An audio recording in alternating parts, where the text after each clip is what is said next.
ആലോചിക്കുന്ന കാര്യങ്ങളൊക്കെ. തീർച്ചയായിട്ടും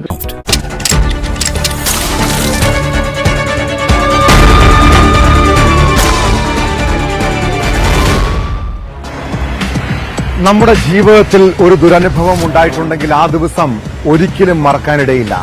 അതെന്നും ഒരു മുറിവായി മനസ്സിലുണ്ടാകും.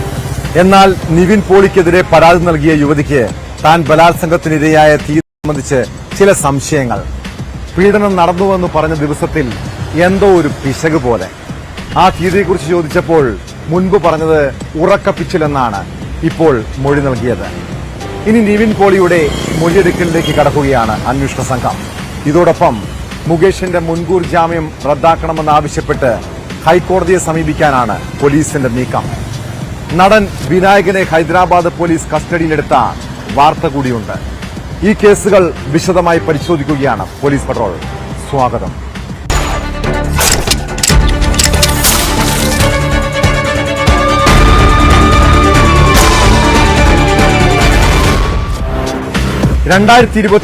ഡിസംബർ 14-15 തീയതികളിൽ കൊച്ചിയിൽ ഒരു സിനിമാ ഷൂട്ടിംഗ് നടക്കുകയായിരുന്നു.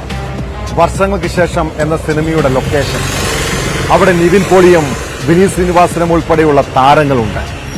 അതേ ദിവസമാണ് നിവിൻ പോളി ദുബായിൽ വെച്ച് തന്നെ പീഡിപ്പിച്ചതെന്ന് യുവതി നേരത്തെ പരാതി നൽകിയത്. തീയതിയിൽ പിശക് പറ്റിയതാണോ എന്ന് ചോദിച്ചപ്പോൾ ഉറക്കപ്പിച്ചിൽ പറഞ്ഞതെന്നാണ് ഇപ്പോൾ പരാതിക്കാരിയുടെ മൊഴി. നിവിൻ പോളിക്കെതിരെ പീഡന പരാതിയിൽ മൊഴി നൽകാൻ എത്തിയപ്പോഴാണ് കോതമംഗല സ്വദേശിനിയായ യുവതിയുടെ പുതിയ വാദം. ആലുവ ക്രൈംബ്രാഞ്ച് ഓഫീസിലേക്ക് വിളിച്ചു വരുത്തിയാണ് അന്വേഷണ സംഘം മൊഴിയെടുത്തത്. വ്യാജ ആരോപണമാണെന്ന പരാതിയിൽ പോലീസ് ഉടൻ നിവിൻ പോളിയുടെ മൊഴിയും രേഖപ്പെടുത്തും.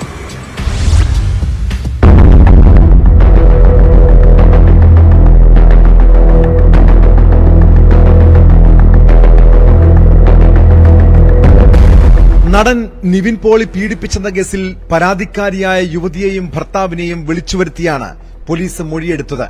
2023 ഡിസംബർ 14-15 തീയതികളിലാണ് നിവിൻ പോളി ലൈംഗികാതിക്രമം നടത്തിയതെന്ന് താൻ പറഞ്ഞത് ഉറക്കപ്പിച്ചിലെന്നാണ് യുവതിയുടെ മൊഴി. യുവതി ആരോപണം ഉന്നയിച്ചിരിക്കുന്ന തീയതികളിൽ നിവിൻ പോളി വിനീത് ശ്രീനിവാസൻ സംവിധാനം ചെയ്ത സിനിമയുടെ ലൊക്കേഷനിലായിരുന്നുവെന്നതിന്റെ തെളിവുകൾ പുറത്തുവന്നിരുന്നു. പരാതിക്കെതിരെ നിവിൻ പോളിയും രംഗത്തെത്തിയിരുന്നു. ഇതിന് പിന്നാലെയാണ് തീയതി ഉറക്കപ്പിച്ചിൽ പറഞ്ഞുവെന്ന് യുവതി മൊഴി നൽകിയിരിക്കുന്നത്. അന്വേഷണ സംഘം തന്റെ വരുമാന വിവരങ്ങൾ തിരക്കാനാണ് വിളിച്ചതെന്നും കേസ് അട്ടിമറിക്കുന്നുവെന്ന സംശയമുണ്ടെന്നും യുവതി ആരോപിച്ചു. പോലീസ് സത്യം അന്വേഷിച്ച് കണ്ടെത്തട്ടെ എന്നും മൊഴിയെടുപ്പിന് ശേഷം യുവതി പ്രതികരിച്ചു. ഇപ്പൊ മാധ്യമങ്ങൾ ഡേറ്റുകൾ തമ്മിൽ അങ്ങോട്ടും ഇങ്ങോട്ടും ഒത്തിരി വ്യത്യാസം പറയുന്നു. ഞാൻ നാട്ടിലായിരുന്നു, ഞാൻ പരാതി കൊടുത്ത സമയത്ത് ദുബായിൽ ഇല്ലായിരുന്നു, നാട്ടിലായിരുന്നു എന്നൊക്കെ പറയുന്നുണ്ട്. ഇപ്പൊ ഞാൻ എന്റെ പാസ്പോർട്ട് ഞാൻ പോലീസിന് സബ്മിറ്റ് ചെയ്തിട്ടുണ്ട്. അപ്പൊ ഞാൻ പരാതി കൊടുത്ത ഡേറ്റും അദ്ദേഹം പാസ്പോർട്ട് സബ്മിറ്റ് ചെയ്തിട്ടുണ്ട്. അപ്പൊ ഞാൻ കൊടുത്ത ഡേറ്റ് തമ്മിൽ ക്ലിയർ ആണോ എന്ന് ചെക്ക് ചെയ്താൽ മനസ്സിലാവും. ഞങ്ങൾ എങ്ങനെയാണ് ജീവിക്കുന്നത്, ഞങ്ങളുടെ ഇൻകം സോഴ്സ് എന്താണ് എന്ന് മാത്രമേ ചോദിച്ചുള്ളൂ. ഞങ്ങളുടെ പേഴ്സണൽ ഡീറ്റെയിൽസ് എന്താണെന്ന് അറിയാൻ വേണ്ടി മാത്രമാണ് ഇന്ന് വിളിച്ചിരിക്കുന്നത്. അപ്പൊ ഇന്ന് ഞങ്ങൾക്ക് പോയതിൽ നമുക്കിപ്പോൾ മനസ്സിലാക്കാൻ പറ്റുന്നത് ഇതൊരു അട്ടിമറിക്കാൻ, ഈ കേസ് ഒരു അട്ടിമറിക്കാനുള്ള ശ്രമത്തിലാണ്. ഹണി ട്രാപ്പിൽ നമ്മളെ കൊടുക്കാനുള്ള പദ്ധതിയാണെന്ന് ഒരു ഗൂഢാലോചന ഉണ്ടെന്ന് നമുക്ക് തോന്നുന്നു. കാരണം അതുപോലത്തെ ഓരോ ചോദ്യങ്ങളും രീതികളും നമുക്കൊരു ഇതിനു മുമ്പ് അങ്ങനെ അല്ലായിരുന്നു, പക്ഷെ ഇപ്പം കുറച്ചായിട്ട് അങ്ങനെ തോന്നുന്നു. അതേസമയം കോതമംഗല സ്വദേശിനിയായ യുവതിയുടെ ആരോപണങ്ങളിൽ ഗൂഢാലോചനയുണ്ടെന്നും വിശദമായ അന്വേഷണം നടത്തണമെന്നും ആവശ്യപ്പെട്ട് നിവിൻ പോളി ഡിജിപിയെ സമീപിച്ച് പരാതി നൽകിയിരുന്നു. കേസിൽ ആരോപിക്കുന്ന ഡിസംബർ മാസം താൻ കേരളത്തിലുണ്ടായിരുന്നുവെന്നും തെളിവായി പാസ്പോർട്ട് ഹാജരാക്കുമെന്നും നിവിൻ പറഞ്ഞു. കേസ് അന്വേഷിക്കുന്ന പ്രത്യേക അന്വേഷണ സംഘത്തിനും നിവിൻ പരാതിയുടെ പകർപ്പ് നൽകിയിട്ടുണ്ട്. പീഡനം നടന്നുവെന്ന് പറയുന്ന ദിവസം പുലർച്ചെ വരെയും നിവിൻ തന്റെ കൂടെയായിരുന്നുവെന്നും പരാതി വ്യാജമെന്നും സംവിധായകൻ വിനീത് ശ്രീനിവാസനും പിന്നീട് നടിയും അവതാരികയുമായ പാർവതി ആർ കൃഷ്ണയും വ്യക്തമാക്കിയിരുന്നു. അഭിനയിക്കാൻ അവസരം വാഗ്ദാനം ചെയ്ത് പീഡിപ്പിച്ചെന്നാണ് നിവിനെതിരെ യുവതി നൽകിയ പരാതിയിൽ പറയുന്നത്. എറണാകുളം ഊന്നുകൽ പോലീസാണ് ജാമ്യമില്ലാ വകുപ്പ് പ്രകാരം കേസെടുത്തിരിക്കുന്നത്. നിവിൻ പോളിക്കൊപ്പം 6 പേരും പ്രതിപ്പട്ടികയിലുണ്ട്. കേസിൽ 6ാം പ്രതിയാണ് നടൻ നിവിൻ പോളി.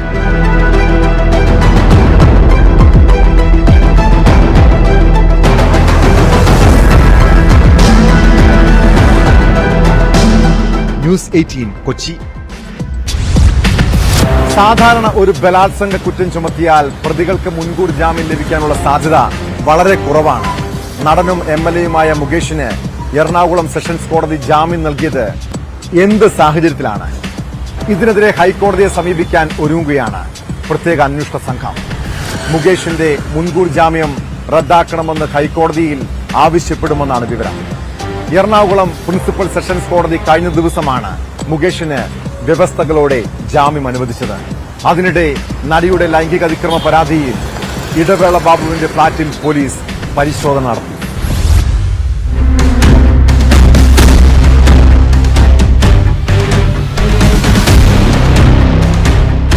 ആലുവ സ്വദേശിയായ നടിയെ പീഡിപ്പിച്ചെന്ന കേസിൽ നടനും MLA-യുമായ മുകേഷിന് കോടതി മുൻകൂർ ജാമ്യം അനുവദിച്ചിരുന്നു. അന്വേഷണവുമായി സഹകരിക്കണം, സാക്ഷികളെ സ്വാധീനിക്കരുത് തുടങ്ങിയ ഉപാധികളോടെയായിരുന്നു കോടതി നടപടി. ഇതിനെതിരെയാണ് പ്രത്യേക അന്വേഷണ സംഘം ഹൈക്കോടതിയെ സമീപിക്കുന്നത്. ജാമ്യം കേസിന്റെ തുടരന്വേഷണത്തെ ബാധിക്കുമെന്നും പരാതിക്കാരിയെ അവിശ്വസിക്കുന്നതാണ് വിധിയെന്നും ചൂണ്ടിക്കാട്ടിയാവും SIT അപ്പീൽ നൽകുക. ഇതിനായി SIT സർക്കാർ അഭിഭാഷകരിൽ നിന്ന് നിയമോപദേശം തേടി. 13 വർഷം മുമ്പ് നടന്ന സംഭവത്തിൽ ഭീഷണിപ്പെടുത്തി പണം തട്ടാനാണ് നടിയുടെ ശ്രമമെന്നായിരുന്നു മുകേഷ് കോടതിയിൽ വാദിച്ചത്. അതിനിടെ നടിയുടെ ലൈംഗികാതിക്രമ പരാതിയിൽ നടൻ ഇടവേള ബാബുവിന്റെ ഫ്ളാറ്റിൽ പോലീസ് പരിശോധന നടത്തി. ഇവിടെ നിന്ന് രേഖകൾ പിടിച്ചെടുത്തുവെന്നാണ് അന്വേഷണ സംഘത്തിൽ നിന്ന് ലഭിക്കുന്ന വിവരം. പരാതിക്കാരിയെ ഫ്ളാറ്റിലെത്തിച്ചായിരുന്നു പരിശോധന. ഫ്ളാറ്റിന്റെ താക്കോൽ ഇടവേള ബാബു നൽകുന്നില്ലെന്നും അന്വേഷണവുമായി സഹകരിക്കുന്നില്ല എന്നും പ്രോസിക്യൂഷൻ നേരത്തെ കോടതിയെ അറിയിച്ചിരുന്നു. ഇതിനു പിന്നാലെയാണ് അന്വേഷണ സംഘത്തിന്റെ നടപടി. അമ്മയിലെ അംഗത്വവുമായി ബന്ധപ്പെട്ട ഫോം പൂരിപ്പിക്കാനായി ഫ്ളാറ്റിലെത്തിച്ച് ലൈംഗികാതിക്രമം നടത്തി എന്നാണ് നടിയുടെ പരാതി. അതേസമയം പീഡന പരാതിയിൽ ഇടവേള ബാബുവിന് കഴിഞ്ഞ ദിവസം കോടതി മുൻകൂർ ജാമ്യം അനുവദിച്ചിരുന്നു. എറണാകുളം പ്രിൻസിപ്പൽ സെഷൻസ് കോടതിയുടെ ഈ നടപടിക്കെതിരെ അപ്പീൽ പോകാനുള്ള ആലോചനയിലാണ് അന്വേഷണ സംഘം.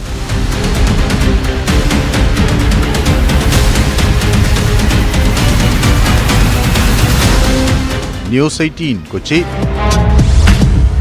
കേരള പോലീസിനെ പോലെ CASF ഉദ്യോഗസ്ഥരുടെ അടുത്ത് അഭ്യാസം കാണിക്കാൻ പോയാൽ എന്തായിരിക്കും അവസ്ഥ? അത് നടൻ വിനായകനോട് ചോദിച്ചാൽ അറിയാം.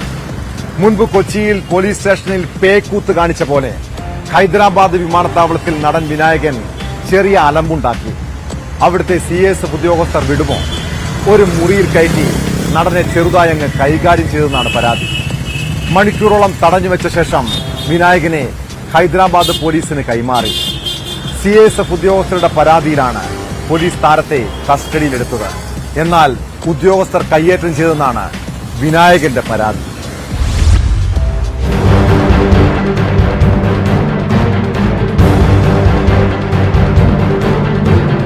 കൊച്ചിയിൽ നിന്ന് ഇൻഡിഗോ വിമാനത്തിലാണ് നടൻ വിനായകൻ ഗോവയിലേക്ക് പുറപ്പെട്ടത്. എന്നാൽ ഗോവയിൽ നിന്നുള്ള കണക്റ്റിംഗ് ഫ്ലൈറ്റ് ഹൈദരാബാദിൽ നിന്നായതിനാൽ താരം അവിടെ ഇറങ്ങി. തുടർന്ന് ഹൈദരാബാദിൽ വെച്ച് CASF ഉദ്യോഗസ്ഥരുമായി ഉണ്ടായ വാക്കുതർക്കമാണ് പിന്നീട് കയ്യേറ്റത്തിൽ കലാശിച്ചത്. തുടർന്ന് വിനായകനെ CASF ഉദ്യോഗസ്ഥർ തടഞ്ഞുവെക്കുകയായിരുന്നു. ഉദ്യോഗസ്ഥർ വിമാനത്താവളത്തിൽ തന്നെയുള്ള മുറിയിലേക്ക് മാറ്റി തന്നെ മർദ്ദിച്ചുവെന്ന് വിനായകൻ ആരോപിക്കുന്നു. പിന്നീട് വിനായകനെ ബന്ധപ്പെടാനായിട്ടില്ല. തടഞ്ഞുവെച്ചതിന്റെ കാരണമെന്തെന്നും വ്യക്തമല്ല. വിനായകൻ വിമാനത്താവളത്തിൽ വെച്ച് മോശമായി പെരുമാറിയതുകൊണ്ടുള്ള നടപടിയെന്നാണ് CASF നൽകുന്ന വിശദീകരണം. ഇതിന് പിന്നാലെ വിനായകനെ ഹൈദരാബാദ് പോലീസ് കസ്റ്റഡിയിലെടുത്തു. CASFന്റെ പരാതിയിലാണ് പോലീസിന്റെ നടപടി.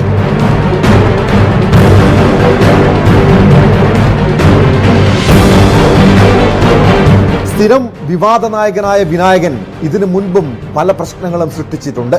എറണാകുളം നോർത്ത് പോലീസ് സ്റ്റേഷനിൽ ബഹളമുണ്ടാക്കിയതിന് വിനായകനെ അറസ്റ്റ് ചെയ്തത് കഴിഞ്ഞ വർഷമാണ്. പിന്നീട് വിനായകനെതിരെ ദുർബലമായ വകുപ്പുകൾ ചുമത്തി ജാമ്യത്തിൽ വിട്ടത് വലിയ വിവാദമായിരുന്നു. രാഷ്ട്രീയ സ്വാധീനത്താലാണ് വിനായകനെതിരെ പോലീസ് ഗുരുതര വകുപ്പുകൾ ചുമത്തിയിരുന്നതെന്നും ആക്ഷേപം ഉയർന്നിരുന്നു.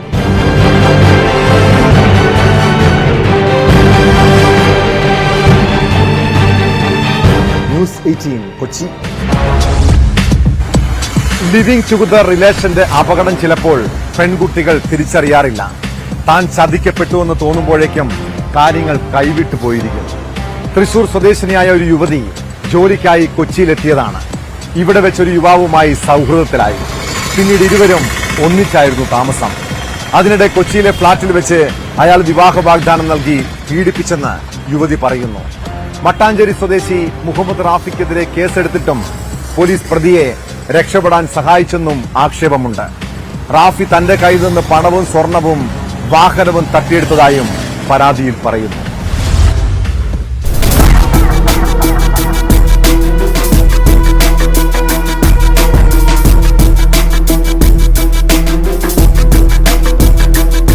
കഴിഞ്ഞ 2 വർഷമായി മട്ടാഞ്ചേരി സ്വദേശി മുഹമ്മദ് റാഫി എന്ന യുവാവുമായി പെൺകുട്ടി ഒന്നിച്ച് ജീവിക്കുകയായിരുന്നു. എറണാകുളം ചിറ്റൂരിൽ ഒരു വാടക വീടെടുത്തായിരുന്നു താമസം. അതിനിടെ വിവാഹ വാഗ്ദാനം നൽകി ഇയാൾ പീഡിപ്പിച്ചെന്നാണ് യുവതിയുടെ പരാതി. വിവാഹം നടത്താമെന്ന് പറഞ്ഞ് തൃശൂർ സബ് രജിസ്ട്രാർ ഓഫീസിൽ നടപടികൾ ആരംഭിച്ചെങ്കിലും പിന്നീട് അതിൽ നിന്ന് യുവാവ് പിന്മാറിയെന്ന് പരാതിക്കാരി പറയുന്നു. ഇതോടെ ഇയാളുടെ വീട്ടിൽ വിളിച്ച് കാര്യം പറഞ്ഞപ്പോഴാണ് റാഫിയുടെ വിവാഹം നേരത്തെ നിശ്ചയിച്ചിട്ടുള്ളതാണെന്ന് വ്യക്തമായത്. മറ്റു മതവിഭാഗത്തിൽപ്പെട്ട പെൺകുട്ടിയെ വിവാഹം കഴിക്കാൻ അനുവദിക്കില്ലെന്ന് യുവാവിന്റെ കുടുംബവും നിലപാടെടുത്തു.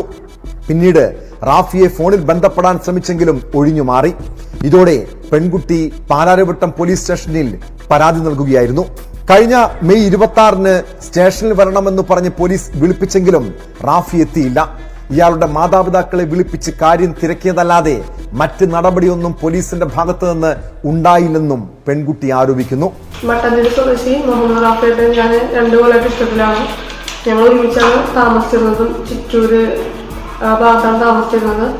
ഞങ്ങള് നവംബർ 17 രജിസ്റ്റർ ചെയ്യാനുള്ള എല്ലാ പ്രൊസീജിയേഴ്സും കാര്യങ്ങളും എല്ലാം സ്റ്റാർട്ട് ചെയ്തേക്കായിരുന്നു. രജിസ്റ്റർ സൈൻ ചെയ്യുന്ന ദിവസം വന്നപ്പോൾ റാഫിയുടെ സ്വഭാവത്തിൽ ഒരുപാട് മാറ്റങ്ങൾ തുടങ്ങി. അങ്ങനെ ഞാൻ റാഫിയുടെ വീട്ടിൽ വിളിച്ച് അറിയിച്ചപ്പോഴാണ് ഞാൻ അറിയുന്നത് റാഫിക്ക് 5 വർഷത്തെ വേറൊരു പെൺകുട്ടിയുടെ റിലേഷൻഷിപ്പ് ഉണ്ടെന്നും ഈ ഓഗസ്റ്റ് വരുമ്പോൾ കല്യാണം ഉറപ്പിക്കാനിരിക്കുകയായിരുന്നു. അപ്പൊ എനിക്ക് ചതിക്കാണെന്ന് മനസ്സിലായപ്പോഴാണ് ഞാൻ പാലക്കാട് പോലീസ് സ്റ്റേഷനിൽ ഞാൻ പരാതി കൊടുത്തത് റാഫിയുടെ പേരിൽ. ഇതിന്റെ പേരിൽ ഒരുപാട് എന്റെ കയ്യിൽ നിന്ന് 3 ലക്ഷം രൂപയോളം പിന്നെ സ്വർണം അങ്ങനെ ഒരുപാട് റാഫിന്റെ കയ്യിൽ നിന്ന് വാങ്ങിച്ചിട്ടുണ്ട്. പാലക്കാട് പോലീസ് സ്റ്റേഷനിൽ പരാതി കൊടുത്തിട്ടുണ്ടെങ്കിലും ഇതുവരെ റാഫിനെ വിളിക്കാനോ അവർ നേരിട്ട് സംസാരിക്കാനോ അങ്ങനത്തെ ഒന്നും ചെയ്തിട്ടില്ല. എന്താ പറയാ, ഇതിന്റെ പേരിൽ കുറെ കേസിന്റെ പേരിൽ എന്നെയും കൊണ്ട് കുറെ കേസ് തെളിവെടുപ്പ് കാര്യമായിട്ട് നടന്നിട്ടുണ്ട്. പക്ഷെ ഇതുവരെ അവനെ വിളിച്ചു വരുത്തി എന്താണ് ഇതിന്റെ സത്യാവസ്ഥ എന്ന് മനസ്സിലാക്കാനൊന്നും പോലീസുകാര് ഇതിന് നിന്നിട്ടില്ല. റാഫി ഇപ്പോ ഒരു 35 ദിവസമായിട്ട് ഇവിടുന്ന് ദുബായിലാണ്. അതിനുള്ള അവന് പോകാനുള്ള എല്ലാ സാഹചര്യവും ചെയ്തു കൊടുത്തത് പാലക്കാട് പോലീസ് സ്റ്റേഷനിൽ തന്നെയാണ്. എനിക്ക് എന്റേതായ രീതിക്ക് ഒരു നിയമത്തിന്റെ ഒരു സംരക്ഷണ കാര്യങ്ങൾ എനിക്ക് കിട്ടിയിട്ടില്ല. പിന്നീട് കൊച്ചി സിറ്റി പോലീസ് കമ്മീഷണർക്കും വനിതാ കമ്മീഷനും പരാതി നൽകിയെങ്കിലും കേസന്വേഷണത്തിൽ ഇടപെട്ടില്ലെന്നും പെൺകുട്ടി ആരോപിക്കുന്നു. അതിനിടെ പ്രതി നാടുവിട്ടതായും നിലവിൽ ദുബായിൽ നിന്നുമാണ് സൂചന. മുഹമ്മദ് റാഫി തന്റെ കയ്യിൽ നിന്ന് പണവും സ്വർണവും വാഹനവും വാങ്ങിയതായും പരാതിയിൽ പറയുന്നുണ്ട്.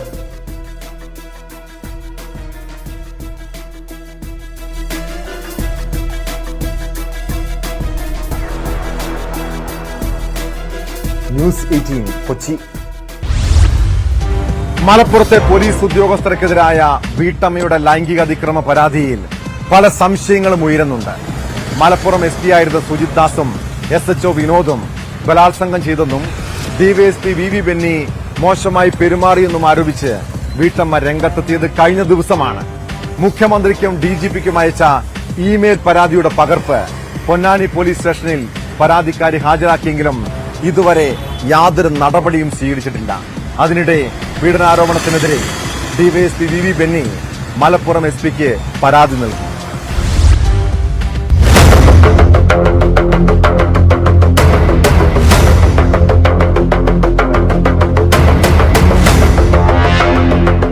പൊന്നാനിയിലെ വീട്ടമ്മയുടെ പീഡന ആരോപണത്തിനെതിരെ താനൂർ DYSP VV ബെന്നി മലപ്പുറം SPക്കാണ് പരാതി നൽകിയത്. മുട്ടിൽ മരമറി കേസും അന്വേഷിക്കുന്നതുമായി ബന്ധപ്പെട്ടുള്ള കാര്യങ്ങളാണ് ഈ ഒരു ആക്ഷേപത്തിന് പിന്നിലെന്നാണ് അദ്ദേഹത്തിന്റെ പരാതി പ്രധാനമായിട്ടും പറയുന്നത്. ഈ ഒരു മുട്ടിൽ മരമുറി കേസിൽ പ്രതികളായ ആളുകളുടെ ചാനലാണ് ഈ ഒരു വാർത്ത പുറത്തുവിട്ടത്. അത് തന്നെ ഈ ഒരു മരമുറി കേസിന്റെ അന്വേഷണത്തിൽ തടയുക അല്ലെങ്കിൽ അതിന്റെ കുറ്റപത്രം സമർപ്പിക്കുന്നത് വൈകിക്കുക തുടങ്ങിയ വലിയ ഗൂഢലക്ഷ്യങ്ങളാണ് അതിനുള്ളതെന്ന് അദ്ദേഹം പരാതിയിൽ പറയുന്നു. ഈ ഒരു കാര്യം അന്വേഷിക്കണമെന്നാവശ്യപ്പെട്ടാണ് അദ്ദേഹത്തിന്റെ പരാതി SPക്ക് മുമ്പിൽ സമർപ്പിച്ചിരിക്കുന്നത്. അതേസമയം ഈ പീഡന ആരോപണം ഉന്നയിച്ച വീട്ടമ്മയും ഇന്ന് പൊന്നാനി പോലീസ് സ്റ്റേഷനിലെത്തി. കഴിഞ്ഞ ദിവസം മുഖ്യമന്ത്രിക്കും DGPക്കും അയച്ചുകൊടുത്ത പരാതിയുടെ പകർപ്പ് അവർ പൊന്നാനി പോലീസ് സ്റ്റേഷനിൽ സമർപ്പിച്ചു. അതിന് അപ്പുറത്തേക്ക് ഇതിന്റെ മറ്റു നടപടികളിലേക്ക് നീങ്ങിയിട്ടില്ല. കാരണം ഈ ഒരു ആരോപണത്തിന് വിധേയനായിരിക്കുന്നത് IPS ഉദ്യോഗസ്ഥനും അതുപോലെ തന്നെ DYSP റാങ്കിലുള്ളവരും CIയുമാണ്. അപ്പോൾ ഇത് സംബന്ധിച്ചുള്ള അന്വേഷണം അത് മുകളിൽ നിന്ന് തീരുമാനിച്ചതിന് ശേഷമേ മുന്നോട്ട് പോകൂ എന്നാണ് അറിയാൻ കഴിയുന്നത്. കാരണം IPS റാങ്കിൽ മുകളിലുള്ളവരായിരിക്കണം ഈ ഒരു കേസ് അന്വേഷിക്കുകയാണെങ്കിൽ തന്നെ അതിന് നേതൃത്വം കൊടുക്കേണ്ടത്. അപ്പോൾ സ്വാഭാവികമായിട്ടും സർക്കാരിൻ്റെ ഭാഗത്തു നിന്നുള്ള തീരുമാനം അതിൽ വരേണ്ടതുണ്ട്. എന്താണെങ്കിലും ഈ ഒരു പരാതി മുഖ്യമന്ത്രിക്കും DGPക്കും സമർപ്പിച്ച പരാതിയുടെ പകർപ്പ് പോലീസ് സ്റ്റേഷനിൽ സമർപ്പിക്കുക, അവർ റെസിപ്റ്റ് വാങ്ങിച്ച് മടങ്ങിപ്പോവുകയും ചെയ്തു. കൂടുതൽ പ്രതികരണങ്ങൾക്ക് തയ്യാറായില്ല. അതേസമയം VB ബെന്നിയുടെ പരാതി SP-യുടെ പരിഗണനയിലാണുള്ളത്. സ്വാഭാവികമായിട്ടും ഈ രണ്ട് പരാതികളും ഇനി സർക്കാരിൻ്റെ തീരുമാനത്തിൻ്റെ അടിസ്ഥാനത്തിലായിരിക്കും തുടർ നടപടികളിലേക്ക് പോവുക എന്നാണ് മനസ്സിലാക്കാനാവുന്നത്. മലപ്പുറത്ത് നിന്നും CV അനുമോദ്, ന്യൂസ് 18.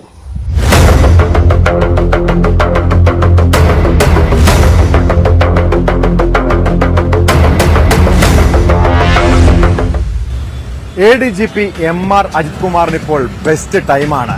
ഒന്നിനു പിറകെ ഒന്നൊന്നായി ആരോപണ പെരുമഴ. മന്ത്രിമാരുടെ ഫോൺ ചോർത്തൽ, സോളാർ കേസ് അട്ടിമറി, സ്വർണ്ണക്കടത്ത് സംഘങ്ങളുമായി ബന്ധം തുടങ്ങിയ പരാതിക്ക് പിന്നാലെയാണ് പുതിയ വെളിപ്പെടുത്തൽ കൂടി.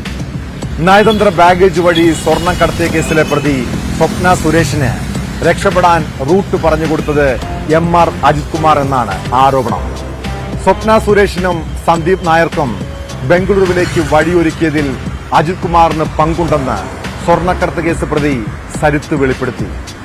അതിർത്തി വഴികളിലൂടെ ബംഗളൂരുവിലേക്ക് എത്താനുള്ള നിർദ്ദേശങ്ങൾ ശിവശങ്കറിലൂടെ കൈമാറിയത് MR അജിത് കുമാർ എന്ന് സരിത്ത് ന്യൂസ് 18 പറഞ്ഞു.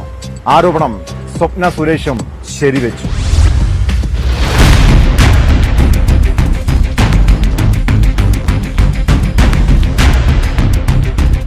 സ്വപ്ന സുരേഷിനും സന്ദീപ് നായർക്കും ബംഗളൂരുവിലേക്ക് രക്ഷപ്പെടാൻ വഴിയൊരുക്കിയത് MR അജിത് കുമാറാണെന്ന് സരിത്തിന്റെ വെളിപ്പെടുത്തൽ. എന്തു പ്രശ്നങ്ങൾ നേരിട്ടാലും അജിത് സഹായിക്കുമെന്ന് ശിവശങ്കർ അറിയിച്ചിരുന്നു. 2022 ജൂൺ 8 തന്നെ പിടിച്ചുകൊണ്ടുപോയ സംഘം സ്വപ്നയുടെ രഹസ്യമൊഴിയിലെ വിവരങ്ങൾ അറിയാനാണ് ഉപദ്രവിച്ചതെന്ന് സരിത്ത് പറഞ്ഞു. പൂജപ്പുര ജയിലിൽ വെച്ച് എൻഫോഴ്സ്മെന്റ് ഡയറക്ടറേറ്റിനെതിരെ പരാതി നൽകാൻ ജയിൽ സൂപ്രണ്ടും മറ്റു ഉദ്യോഗസ്ഥരും ഭീഷണിപ്പെടുത്തി. ഇഡിക്കെതിരെ പരാതി എഴുതി നൽകിയില്ലെങ്കിൽ അമ്മയെയും സഹോദരിയെയും കഞ്ചാവ് കേസിൽ കുടുക്കുമെന്നും ഉദ്യോഗസ്ഥർ ഭീഷണിപ്പെടുത്തിയതായി സരിത്ത് ആരോപിച്ചു. നമ്മുടെ ഈ പ്രശ്നങ്ങൾ തുടങ്ങുന്നതിന് പറഞ്ഞത് അജിത് കുമാർ എന്ന് പറയുന്നത് ശിവശങ്കറിന്റെ ഏറ്റവും വലിയ അടുത്ത ദോസ്താണ് ഈ MR അജിത് കുമാർ സാർ. ആ സമയത്ത് ADGP ആയിരുന്നു. അതെ, ADGP ആയിരുന്നു. വിജിലൻസിന്റെ തലപ്പത്തായിരുന്നു അദ്ദേഹം. അപ്പോൾ ഉണ്ടായിരുന്നു. ഓക്കെ, നമ്മുടെ അറസ്റ്റ് ആവുന്ന സമയത്തും പുള്ളി എവിടെയാണെന്ന് എനിക്ക് അറിയത്തില്ലായിരുന്നു. വിജിലൻസിലായിരുന്നു. Okay, IPS Ajith Kumar IPS ഇതാണ് പുള്ളിയുടെ ഫോണിലിട്ടേക്കുന്നത്. ഈ പുള്ളിയായിട്ട് നല്ല ദോസ്താണ്. എന്ത് കാര്യങ്ങളുണ്ടായാലും ശരിയല്ല, അതിപ്പോ അജിത്ത് നമ്മുടെ കാര്യങ്ങളെ സഹായിച്ചോളൂ എന്ന് ശിവശങ്കർ സാർ നിങ്ങളോട് പറഞ്ഞിരുന്നു. തീർച്ചയായിട്ടും. ഞാൻ കസ്റ്റഡിയിലായ സമയത്ത് ഞാൻ കസ്റ്റംസ് കസ്റ്റഡിയിലായിരുന്നു. ആ സമയത്താണ് സ്വപ്നയും കൊണ്ട് സന്ദീപ് ഇവിടുന്ന് ട്രിവാൻഡ്രത്ത് നിന്ന് ബാംഗ്ലൂരിലോട്ട് എത്തുന്നത്. ആ എത്തുന്ന സമയത്ത് സന്ദീപിന്റെ ഫുൾ ഇൻസ്ട്രക്ഷൻ കൊടുത്തോണ്ടിരുന്നത് സന്ദീപിന്റെ ഫോണിൽ വിളിച്ചത് ശിവശങ്കർ സാറായിരുന്നു. ശിവശങ്കർ സന്ദീപിന്റെ പറഞ്ഞിട്ടുണ്ടായിരുന്നു, അജിത്ത് പറഞ്ഞിട്ടുണ്ട് നിങ്ങൾ ഈ വഴി പോയാൽ മതി. ലോക്ഡൌൺ നിയന്ത്രണങ്ങൾ നിറഞ്ഞ കാലത്താണ് സ്വർണ്ണക്കടത്ത് കേസിലെ പ്രതികളായ സ്വപ്നയും കൂട്ടാളി സന്ദീപ് നായരും ബംഗളൂരുവിൽ എത്തിയത്. ശിവശങ്കറിന് നിർദ്ദേശങ്ങൾ നൽകിയത് ADGP അജിത് കുമാറാണെന്ന് സന്ദീപ് പറഞ്ഞതായി സ്വപ്ന സുരേഷ് പ്രതികരിച്ചു. എന്നാൽ അന്ന് അത് പുറത്തു പറയാനുള്ള മാനസികാവസ്ഥയിലായിരുന്നില്ല താനെന്നും സ്വപ്ന ന്യൂസ് 18 പറഞ്ഞു. സന്ദീപിന് കിട്ടിക്കൊണ്ടിരുന്ന ഇൻസ്ട്രക്ഷൻസ് ശിവശങ്കർ സാറിൻ്റെതായിരുന്നു. അത് ശിവശങ്കർ സാറിന് കിട്ടിക്കൊണ്ടിരുന്ന ഇൻസ്ട്രക്ഷൻസ് ഈ പറയുന്ന ADGP വിജിലൻസ് ഡെൻ മിസ്റ്റർ MR അജിത് കുമാർ എന്ന് സന്ദീപ് ജയശങ്കറിനോട് പറയുന്നതും എന്നോട് ഇടയ്ക്ക് പറയുന്നതുമായിട്ട് എനിക്ക് ഓർമ്മയിലുണ്ട്. ഇപ്പം മിസ്റ്റർ MR അജിത് കുമാറിനെ കുറിച്ച് കാര്യങ്ങളെല്ലാം പുറത്തു വന്നപ്പോൾ നമ്മൾ പരസ്പരം ഇരുന്ന് ഡിസ്കസ് ചെയ്തു. This was the gentleman who was helping Sivasankar sir. Because for us MR Ajith Kumar kidnapping കേസിൽ തന്നെ സരിത്തിനെ കിഡ്നാപ്പ് ചെയ്തതിന് ശേഷം നമുക്ക് HRDS ജോലി നഷ്ടപ്പെട്ടു. നമുക്ക് ഒരുപാട് പ്രശ്നങ്ങളുണ്ടായി. എന്റെ പേരിൽ കേസും ഉണ്ടായി. അപ്പൊ പിന്നെ ഇത്രയും പവർഫുള്ളായ ഒരു MR അജിത് കുമാർ, അതും പേഴ്സണലി നമ്മൾ സംസാരിച്ചിട്ടില്ല. അപ്പൊ അദ്ദേഹത്തിനെ കുറിച്ച് പറയേണ്ട കാര്യമില്ല. എന്തിനാണ് ഇൻവൈറ്റ് അൺവാണ്ടഡ് ട്രബിൾ? ബിക്കോസ് പുള്ളിക്കാരൻ പോലീസിലാണ്. സ്വപ്നയെ കേരളം വിടാൻ സഹായിച്ചത് ADGP അജിത് കുമാറാണെന്ന വെളിപ്പെടുത്തലിൽ അന്വേഷണം വേണമെന്ന് PV അൻവർ MLA ആവശ്യപ്പെട്ടു. അല്ല, അത് അന്വേഷിക്കണം. അജിത് കുമാറിന് അങ്ങനെ പലതും ഉണ്ടാവും, അത് അന്വേഷിക്കണം. ഇത് ഞാൻ കേട്ടിട്ടുണ്ട്. PV അൻവർ MLA ഉയർത്തിയ ഗുരുതരമായ ആരോപണങ്ങൾക്ക് പിന്നാലെയാണ് നയതന്ത്ര സ്വർണ്ണക്കടത്ത് കേസ് പ്രതികളെ ഒളിവിൽ പോകാനും MR അജിത് കുമാർ സഹായിച്ചതായുള്ള വെളിപ്പെടുത്തൽ.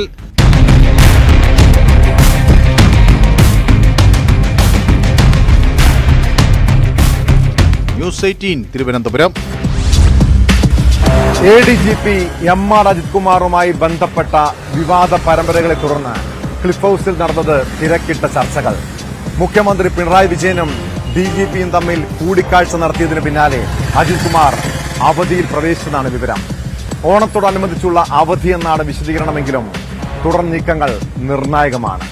കൂടിക്കാഴ്ചയിൽ മുഖ്യമന്ത്രിയുടെ പൊളിറ്റിക്കൽ സെക്രട്ടറി P ശശിയും ജോൺ ബ്രിട്ടാസ് MPയും പങ്കെടുത്തിരുന്നു.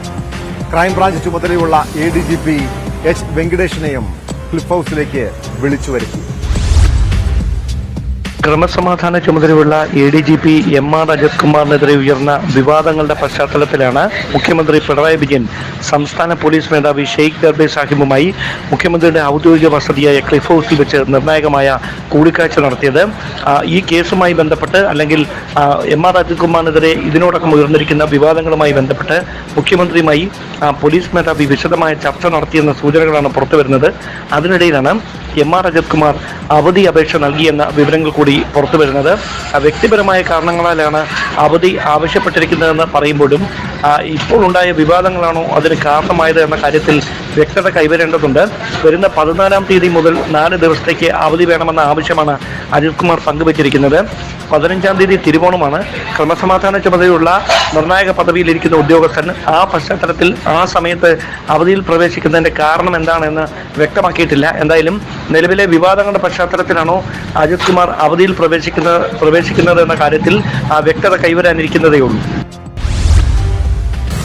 ഉന്നത പോലീസ് ഉദ്യോഗസ്ഥർക്കെതിരെ ഉന്നയിച്ച ആരോപണങ്ങളിൽ 8 മണിക്കൂറോളം നീണ്ട മൊഴിയെടുക്കൽ.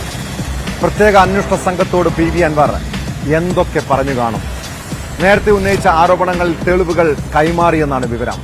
തൃശൂർ DIG തോംസൺ ജോസിന്റെ നേതൃത്വത്തിലാണ് അൻവറിന്റെ മൊഴിയെടുത്തത്. മന്ത്രിമാരുടെ ഫോൺ ചോർത്തലടക്കം മുഖ്യമന്ത്രിയുടെ political secretary P Sasi, ADGP MR Ajith Kumar എന്നിവർക്കെതിരെ 15 പരാതികളാണ് അൻവർ ഉന്നയിച്ചിട്ടുള്ളത്.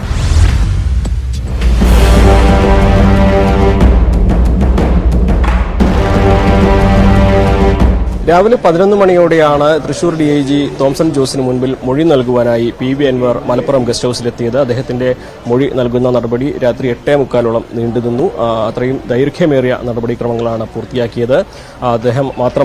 അദ്ദേഹവും PV അൻവർ MLA മാത്രമായിരുന്നു റെക്കോർഡിംഗ് മുറിയിലുണ്ടായിരുന്നത്. അത് ക്യാമറയിൽ ചിത്രീകരിക്കുകയും ചെയ്തു.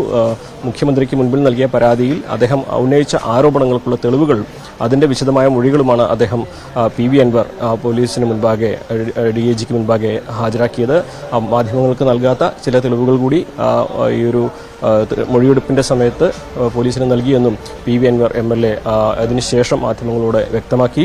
നിലവിൽ കിട്ടിയ സൂചനാ തെളിവുകൾ മുഴുവനായിട്ടും ബഹുമാനപ്പെട്ട DIGക്ക് എക്സ്പ്ലെയിൻ ചെയ്തു കൊടുത്തു. അദ്ദേഹം മുഴുവൻ അത് എഴുതി വളരെ സമാധാനത്തോടു കൂടി അദ്ദേഹത്തിൻ്റെ പെരുമാറ്റവും ഈ കാര്യങ്ങളുമായി ബന്ധപ്പെട്ട് എന്നോട് ചോദിച്ച ചോദ്യങ്ങളുമൊക്കെ തന്നെ അദ്ദേഹം വളരെ സത്യസന്ധമായ റിപ്പോർട്ട് നൽകും എന്നാണ് ഇപ്പോൾ ഞാൻ വിശ്വസിക്കുന്നത്. അതോടൊപ്പം തന്നെ രാഷ്ട്രീയമായിട്ടുള്ള ചില ആരോപണങ്ങളും അദ്ദേഹം ഉന്നയിച്ചു. നേരത്തെ ADGP അജിത് കുമാർ RSS നേതൃത്വവുമായി നടത്തിയ കൂടിക്കാഴ്ച, അതേക്കുറിച്ചായിരുന്നു PV അൻവർ MLAയുടെ രാഷ്ട്രീയ ആരോപണം. VD സതീശൻ ഈ ഒരു വാർത്താ സമ്മേളനം കഴിഞ്ഞ ബുധനാഴ്ച വാർത്താ സമ്മേളനം തിടുക്കത്തിൽ വിളിച്ച് ADGP അജിത് കുമാറിന്റെ ഈ RSS കൂടിക്കാഴ്ചയെക്കുറിച്ച് പറഞ്ഞതിന് പിന്നിൽ രാഷ്ട്രീയമാണ് അൻവർ പറഞ്ഞത്. ഈ ഒരു കൂടിക്കാഴ്ചയെക്കുറിച്ച് തനിക്ക് നേരത്തെ തന്നെ വിവരം ലഭിച്ചിരുന്നു. തനിക്ക് ഈ വിവരം ലഭിച്ചു എന്ന് VD സതീശൻ അറിഞ്ഞതിന്റെ അടിസ്ഥാനത്തിലാണ് ഈ വിവരം അദ്ദേഹം ആദ്യം പുറത്തുവിട്ടത്. തുടർന്ന് അത് പിണറായി സർക്കാരിന്റെ മുഖ്യമന്ത്രിയുടെ തലയിൽ കെട്ടിവെക്കാനുള്ള ശ്രമമാണ് നടത്തിയത്. ശരിക്കും ADGP അജിത് കുമാർ ഈ ഒരു കൂടിക്കാഴ്ച നടത്തിയത് VD സതീശന്റെ ഒരു കേസുമായി ബന്ധപ്പെട്ട കാര്യങ്ങൾ കൂടി അതിനുകൂടി വേണ്ടിയാണെന്ന് രാഷ്ട്രീയമായിട്ടുള്ള ഒരു ആരോപണവും PV അൻവർ MLA ഉന്നയിച്ചു. അതോടൊപ്പം ജില്ലയിലെ അദ്ദേഹം നേരത്തെ ഉന്നയിച്ചിരുന്ന പോലീസിനെതിരായ ആരോപണങ്ങളിൽ അല്പം കടന്നു തന്നെ അദ്ദേഹം ചില കാര്യങ്ങൾ വെളിപ്പെടുത്തി. സ്വർണ്ണക്കടത്ത് കേസുമായി ബന്ധപ്പെടുത്തി കാരിയർമാരായി വരുന്ന സ്ത്രീകളെ പോലീസ് ഉദ്യോഗസ്ഥർ ലൈംഗിക വൈകൃതങ്ങൾക്ക് വിധേയരാക്കുന്നു എന്ന കടുത്ത ഒരു ആക്ഷേപമാണ് അദ്ദേഹം വാർത്താസമ്മേളനത്തിൽ അല്ലെങ്കിൽ മാധ്യമപ്രവർത്തകരോട് പങ്കുവച്ചത്. ഇത് സംബന്ധിച്ചുള്ള കാര്യങ്ങൾ പുറത്തുവരും എന്നും അദ്ദേഹം പറഞ്ഞു. അതേസമയം സുജിത് ദാസ് IPS അദ്ദേഹം SP ആയിരിക്കുന്ന സമയത്ത് കോട്ടയ്ക്കൽ പോലീസ് സ്റ്റേഷൻ വളപ്പിൽ ഒരു കെട്ടിടം നിർമ്മിച്ചുവെന്നും അത് അനധികൃതമാണെന്നും സർക്കാരിന്റെ അനുമതിയില്ലാതെയാണെന്നും അതിന്റെ പേരിൽ വലിയ പണപ്പിരിവ് നടത്തിയെന്നൊരു ആരോപണവും സാമ്പത്തിക ആരോപണവും അദ്ദേഹം ഉന്നയിച്ചിട്ടുണ്ട്. താൻ നൽകിയ വാട്സപ്പ് നമ്പറിലേക്ക് ഒരുപാട് പരാതികൾ വരുന്നുണ്ട്. പോലീസിലെ പുഴുക്കുത്തുകളെക്കുറിച്ച് അതേക്കുറിച്ച് വിശദമായിട്ട് അന്വേഷിച്ച് മുഖ്യമന്ത്രിക്ക് പരാതി കൈമാറുമെന്നും അദ്ദേഹം വ്യക്തമാക്കി. എന്താണെങ്കിലും ഈ മുഖ്യമന്ത്രിക്ക് നൽകിയ പരാതിയുടെ അടിസ്ഥാനത്തിലുള്ള മൊഴിയെടുക്കൽ ഇന്ന് പൂർത്തിയായിട്ടുണ്ട്. കൂടുതൽ വിവരങ്ങൾ ലഭിക്കുന്ന മുറയ്ക്ക് വീണ്ടും പോലീസിന് കൈമാറുമെന്നും ഇപ്പോൾ നടക്കുന്ന അന്വേഷണത്തിൽ ശുഭപ്രതീക്ഷയുണ്ടെന്നും നടപടികൾ ഉണ്ടാകുമെന്നും PV അൻവർ MLA പ്രതീക്ഷ പങ്കുവച്ചു. അഖിലൂട്ടുപാറയ്ക്കൊപ്പം CV അനുമോദ്, ന്യൂസ് 18. കോഴിക്കോട്ടെ റിയൽ എസ്റ്റേറ്റ് വ്യവസായിയായ മാമിയുടെ തിരോധാന കേസ് പോലീസ് ഉന്നതനെ വരെയും പ്രതിക്കൂട്ടിൽ നിർത്തുന്നതാണ്. PV അൻവറിന്റെ ആരോപണത്തിന് പിന്നാലെയാണ് കേസ് വീണ്ടും ചർച്ചയായത്. അതിനിടെ CBI അന്വേഷണം ആവശ്യപ്പെട്ട് കുടുംബം രംഗത്തെത്തിയിരുന്നു. എന്നാൽ അന്വേഷണം ക്രൈംബ്രാഞ്ചിന് വിടാനാണ് പോലീസ് മേധാവിയുടെ തീരുമാനം. കേസ് കേന്ദ്ര ഏജൻസിയെ ഏൽപ്പിക്കണമെന്ന മലപ്പുറം SP ശുപാർശയ്ക്ക് പിന്നാലെയാണ് അന്വേഷണം ക്രൈംബ്രാഞ്ചിന് വിട്ടുകൊണ്ടുള്ള പോലീസ് മേധാവിയുടെ ഉത്തരവ്. പിന്നാലെ പ്രത്യേക അന്വേഷണ സംഘം രൂപീകരിച്ചും ഉത്തരവിറങ്ങി.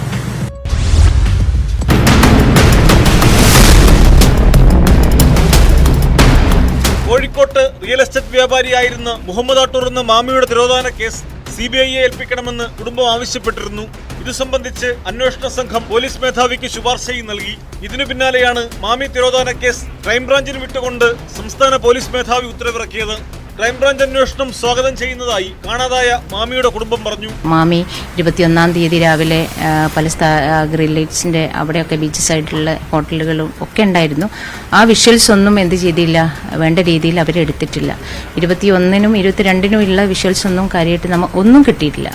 ഒരു ക്യാമറ കണ്ണിലും മാമിയെ കണ്ടിട്ടില്ല എന്നുള്ളത് ഞെട്ടിപ്പിക്കുന്ന ഒരു കാര്യം തന്നെയാണ് ശരിക്കും ഈ ആധുനിക കാലത്ത്. അപ്പം പിന്നെ 6 മാസം ഒരു ടീം അന്വേഷിച്ചു.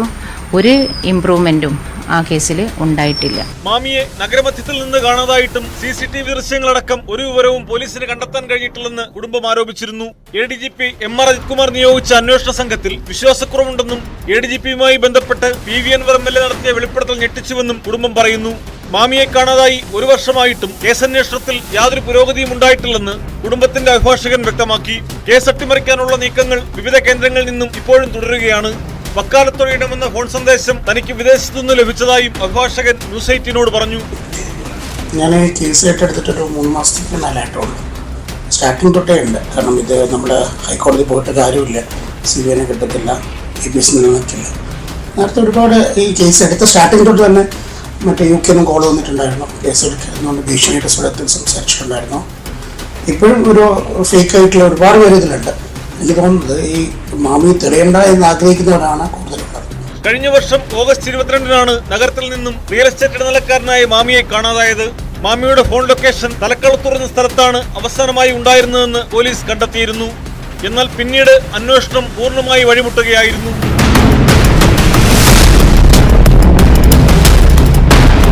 ന്യൂസ് 18 കോഴിക്കോട്. കോഴിക്കോട് പേരാമ്പ്ര കൂത്താളിയിൽ വയോധികനെ വീട്ടിൽ മരിച്ച നിലയിൽ കണ്ടെത്തിയ സംഭവം കൊലപാതകം. കൂത്താളി സ്വദേശി ശ്രീധരനെ കൊലപ്പെടുത്തിയ കേസിൽ മകനെ പോലീസ് അറസ്റ്റ് ചെയ്തു. പ്രദേശവാസികൾ നൽകിയ മൊഴിയുടെ അടിസ്ഥാനത്തിൽ ശ്രീധരന്റെ മകൻ ശ്രീലേഷിനെ സംഭവസ്ഥലത്ത് നിന്ന് പേരാമ്പ്ര പോലീസ് കസ്റ്റഡിയിലെടുത്തിരുന്നു. കുടുംബ വഴക്കിനെ തുടർന്നുണ്ടായ തർക്കമാണ് കൊലപാതകത്തിൽ കലാശിച്ചത്.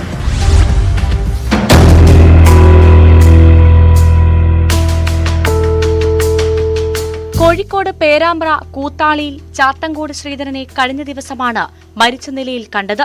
തലയുടെ പുറകുവശത്ത് മുറിവേറ്റ പാടും കട്ടിലിൽ ചോരയുമുണ്ടായിരുന്നു.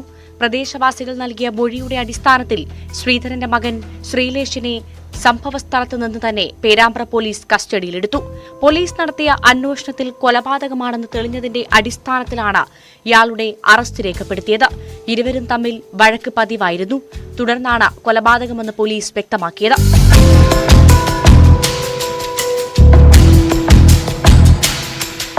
പേരാമ്പ്ര പോലീസ് ഇൻസ്പെക്ടർ P ജംഷീറാണ് പ്രതിയെ അറസ്റ്റ് ചെയ്തത്. പ്രതി ശ്രീലേഷിനെ തെളിവെടുപ്പിനായി കൂത്താളി 2 ഏക്കറിൽ എത്തിച്ചു. ശ്രീധരനെ 3 വർഷം മുൻപ് മകൻ മോട്ടോർ സൈക്കിളിൽ ഇടിപ്പിച്ച് കൊലപ്പെടുത്താൻ ശ്രമിച്ചിരുന്നു. അന്ന് കാലൊടിഞ്ഞ ശ്രീധരൻ ദീർഘകാലം ചികിത്സയിലായിരുന്നു. കോഴിക്കോട് മെഡിക്കൽ കോളേജിൽ പോസ്റ്റ്മോർട്ടത്തിന് ശേഷം മൃതദേഹം വീട്ടുവളപ്പിൽ സംസ്കരിച്ചു.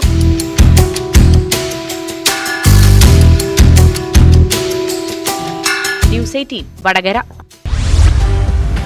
കേരളത്തിലേക്ക് മറ്റ് സംസ്ഥാനങ്ങളിൽ നിന്ന് കഞ്ചാവ് എത്തിക്കുന്ന സംഘത്തിന്റെ തലവനാണ് തിരുവനന്തപുരം കല്ലറ സ്വദേശി അനീസ് എന്ന ജാഫർ. ഒഡീഷയിലെ വനമേഖലയിൽ കഞ്ചാവ് കൃഷി ചെയ്താണ് ഇവിടേക്കുള്ള കഞ്ചാവ് കടത്ത്. കഴിഞ്ഞ ഏതാനും മാസങ്ങളായി കേരള പോലീസ് ഇയാൾക്ക് പിന്നാലെയായിരുന്നു. ഒടുവിൽ ഒഡീഷയിൽ നിന്ന് ജാഫറിനെ പോലീസ് പിടികൂടി. ഒഡീഷ പോലീസിനെ പോലും അറിയിക്കാതെ നടത്തിയ നീക്കത്തിനൊടുവിലാണ് പ്രതിയുടെ അറസ്റ്റ്. പോക്സോ കേസിൽ ഉൾപ്പെടെ നിരവധി കേസുകളിൽ പ്രതിയാണ് ജാഫർ.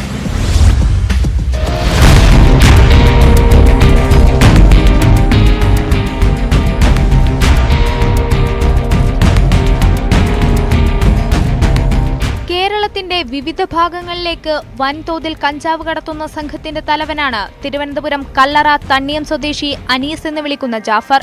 ഏറെക്കാലമായി ഒഡീഷയിലെ ബാൽഡ ഗ്രാമത്തിൽ താമസിച്ചു വന്നിരുന്ന ജാഫർ മാവോയിസ്റ്റ് സ്വാധീനമുള്ള വനമേഖലയിൽ കഞ്ചാവ് കൃഷി ചെയ്തു വരികയായിരുന്നു. പിടിക്കപ്പെടാതിരിക്കാൻ ബാൽഡ ഗ്രാമവാസികളുടെ ബാങ്ക് അക്കൗണ്ടുകളിലൂടെയായിരുന്നു പണമിടപാടുകൾ.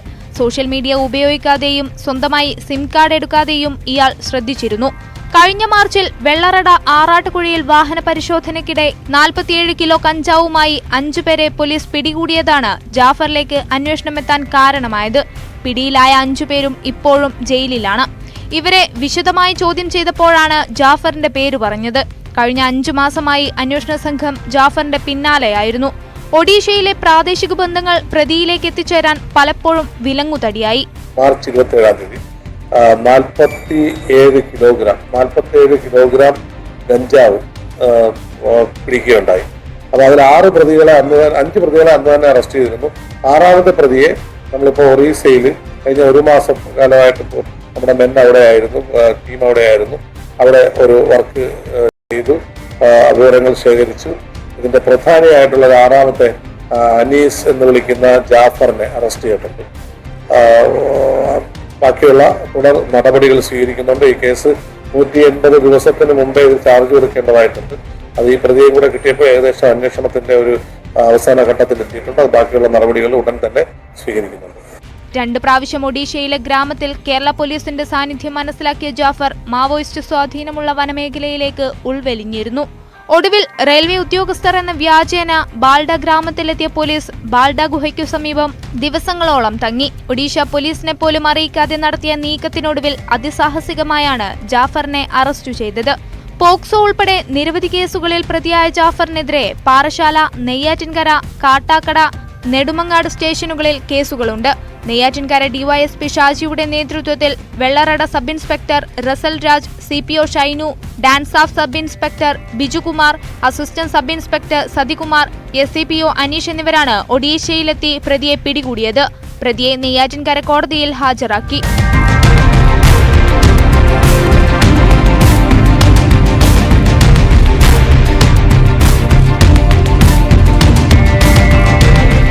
ന്യൂസ് 18 നെയ്യാറ്റിൻകര. സീരിയൽ കില്ലറുകളുടെ കഥ പറയുന്ന നിരവധി സിനിമകൾ നമ്മൾ കണ്ടിട്ടുണ്ട്.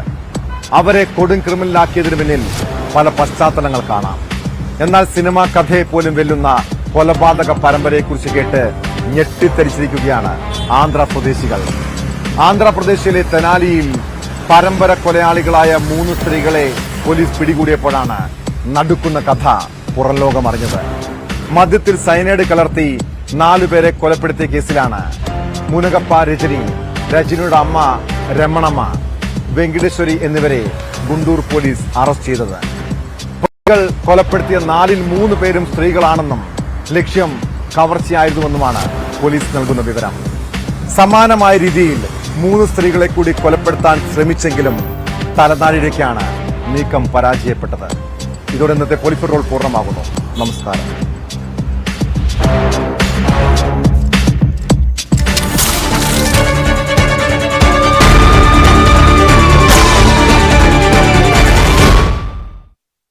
ലിങ്ക്